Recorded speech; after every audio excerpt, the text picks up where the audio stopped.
Notre modèle actuel, avec son élite et les médias qu'il dirige, ne vous parleront jamais de ce qu'il est possible d'accomplir aujourd'hui. Un nouveau modèle de société qui permettrait de développer le plein potentiel de l'humanité tout entière. Nous avons aujourd'hui l'information, la connaissance, la technologie pour nous unir et développer un nouveau paradigme.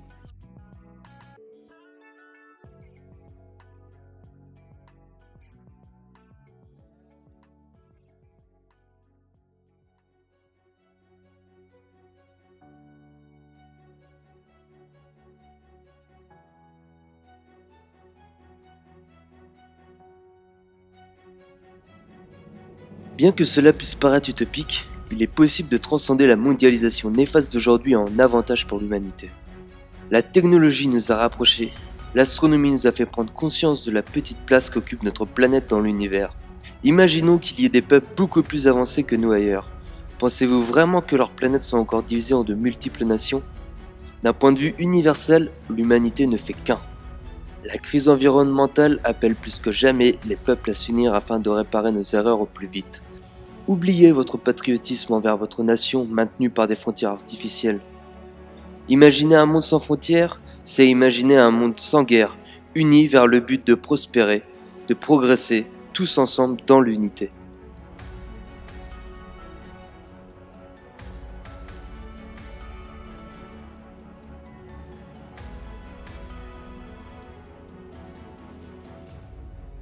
Vous n'êtes pas sans savoir que les ressources s'épuisent de plus en plus vite. Le modèle actuel est clairement utopique, puisqu'il rêve de croissance matérielle sur une planète limitée. Imaginons alors plutôt une croissance de la connaissance qui permettrait de planifier les ressources de façon des plus efficientes possible et de les distribuer de façon équitable à chaque humain. La connaissance et la technologie d'aujourd'hui pourraient le permettre. La science serait d'une grande aide afin de développer des alternatives aux énergies fossiles et aux métaux non renouvelables, afin que chaque humain, dès sa naissance, ait accès à toutes les conditions pour vivre dignement, tout en prenant en compte la capacité de la Terre et sa capacité de régénération.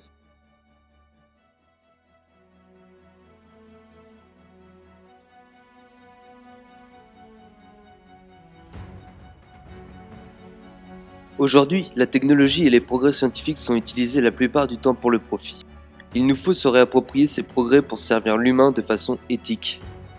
Science sans conscience n'est que ruine de l'âme. À quoi bon développer toujours plus de techniques, de technologies si cela détruit toujours plus l'environnement et asservit l'humain?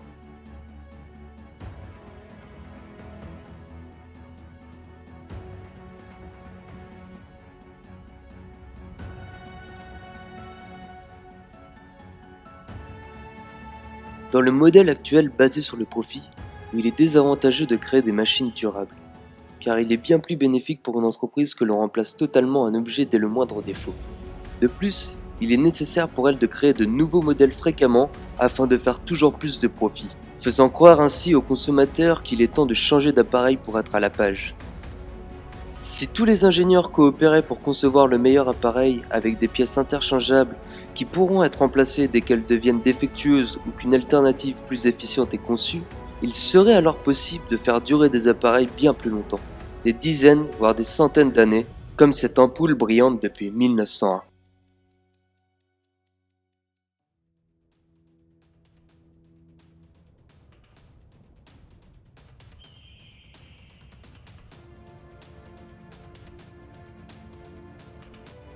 Allons vers un système renouvelable à base de matière organique. Le chanvre serait une bonne alternative. Il peut remplacer l'acier, être utilisé pour la construction, comme plastique biodégradable, ainsi que comme essence pour des véhicules. Un avion a été conçu avec celui-ci. Il est 10 fois plus résistant que l'acier et plus léger, ce qui le rend moins énergivore.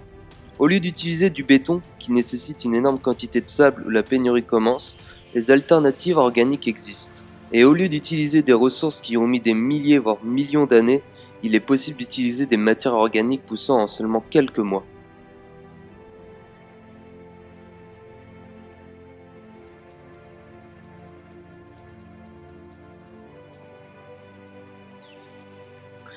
Cela peut paraître complexe au vu de l'épuisement des ressources. Cependant, de nombreuses usines sont déjà équipées en automates.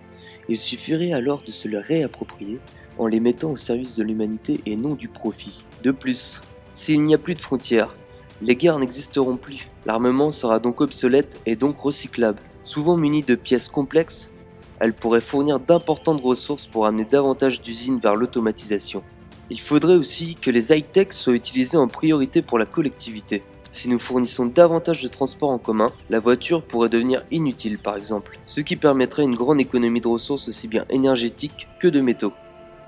Alors qu'il y a 20 ans, certains disaient que l'automatisation pourrait permettre de réduire le temps de travail à 20 heures par semaine, ce n'est toujours pas le cas aujourd'hui. Ceci est en partie dû au modèle de croissance qui doit produire toujours plus pour perdurer. Il est temps de mettre fin à la surconsommation et de réorganiser l'industrie pour alléger le temps de travail et remplacer les tâches les plus aliénantes par la robotique.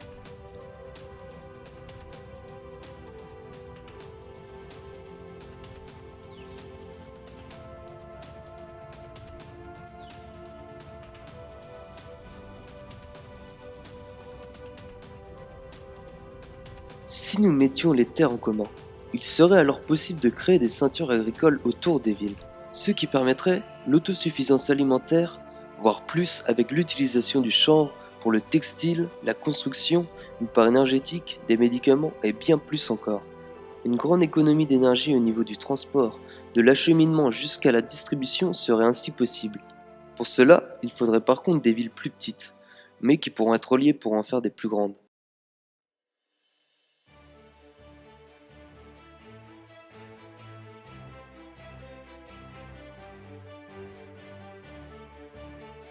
Les villes du Venus Project, conçues par Jacques Fresco, en sont un bon exemple. Ce sont des villes circulaires réfléchies de manière les plus efficiente possible. Elles contiennent plusieurs ceintures avec au centre un grand ordinateur calculant les ressources produites, celles à distribuer, prend en compte la météorologie et est connecté aux données mondiales pour savoir en temps réel quelles ressources sont disponibles. Autour de ce centre se trouvent restaurants, écoles, hôpital et différents services. Ensuite se trouve une ceinture où se mêlent nature et immeubles, contenant à leur extrémité studios d'enregistrement, cinéma, théâtre, salle de sport, etc. Celle d'après contient les maisons familiales totalement fondues dans la nature. Apparaît ensuite la zone agricole, pouvant contenir des serres hydroponiques automatisées et la culture du chanvre. Ces villes sont conçues de façon holistique. Ce sont des universités où la créativité de tous seront sollicitées, conçues comme un système vivant. Elles contiennent un système de transport optimal qui rend la voiture inutile. Ces villes sont reliées entre elles par des moyens de transport en commun rapides, tels des trains maglev. Là où c'est intéressant, c'est qu'entre ces villes, la nature est laissée totalement à l'état sauvage, permettant à la biodiversité de se développer au mieux.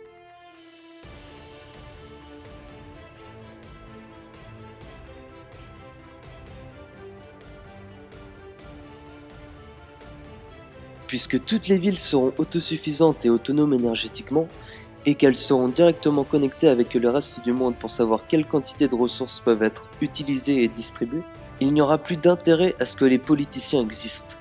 Cependant, des réunions démocratiques ouvertes à tous dans chaque ville pourraient permettre de décider certains projets. Un site internet pourrait aussi permettre à ses citoyens de proposer des idées, d'organiser des événements, etc. Les lobbies, la publicité et la surconsommation seront inutiles puisque les ressources seront distribuées et planifiées de façon intelligente selon les besoins de la population. L'armement de même, puisqu'il n'y aura plus de frontières.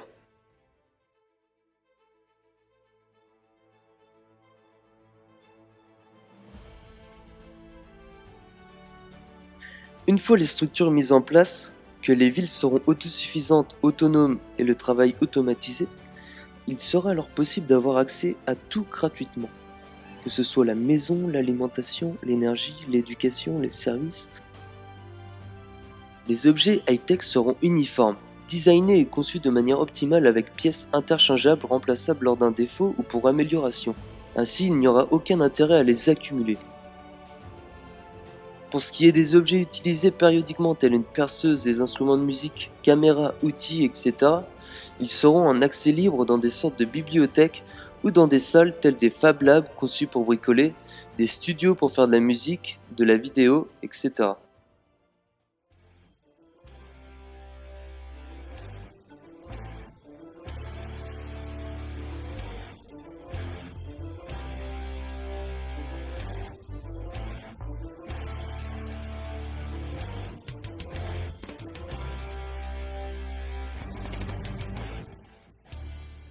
tous égaux matériellement.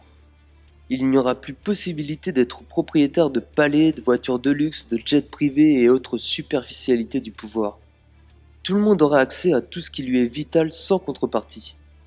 Par contre, les gens seront sollicités à être créatifs, acteurs du monde, à s'éduquer et à apprendre tout au long de leur vie, afin de contribuer selon leur aspiration, que ce soit par la science, l'art, l'artisanat, voire même la spiritualité, à l'amélioration, la prospérité et la beauté du monde.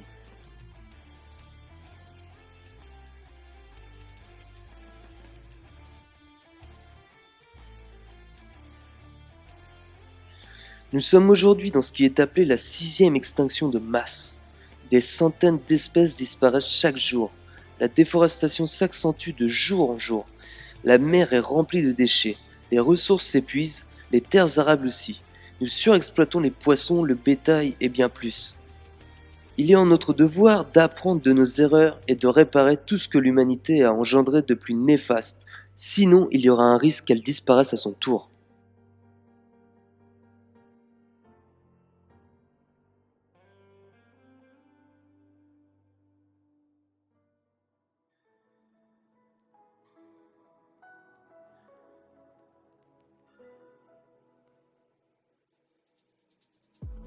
Pour qu'un monde soit agréable à vivre, le point le plus important est le facteur humain. Ainsi, en plus d'éduquer à la science, à l'art, il est important d'éduquer à la bienveillance, de faire des futures générations des personnes sensibles au respect des autres et de son environnement.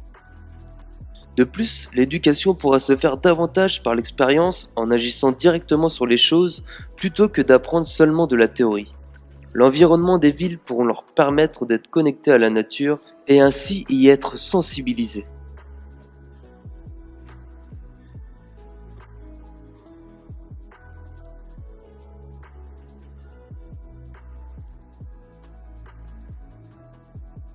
Selon certaines estimations, il est prévu que la démographie mondiale soit de 10 milliards d'habitants en 2050.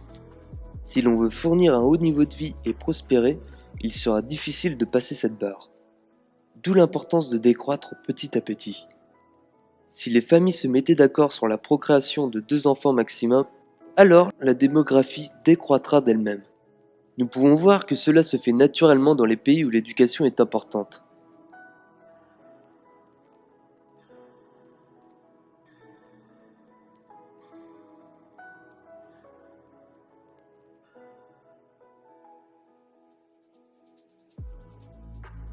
Aujourd'hui, les médias appartiennent à une poignée de milliardaires. Ils nous font voir ce qui leur porte intérêt. Toutes les chaînes d'information ne font ainsi que répéter les mêmes choses et les émissions sont la plupart vouées qu'au divertissement. Il faut se réapproprier les médias pour diffuser des idées novatrices, optimistes, créatives et faire des émissions aiguisant l'esprit critique tout en étant ludiques.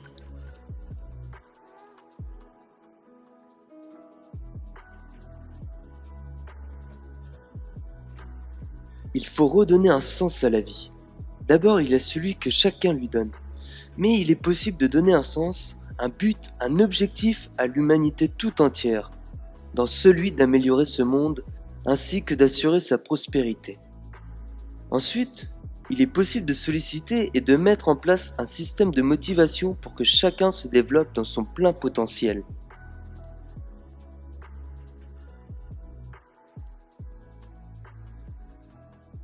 Si vous avez aimé cette vidéo, n'hésitez pas à la partager pour ouvrir l'idée qu'un autre monde est possible.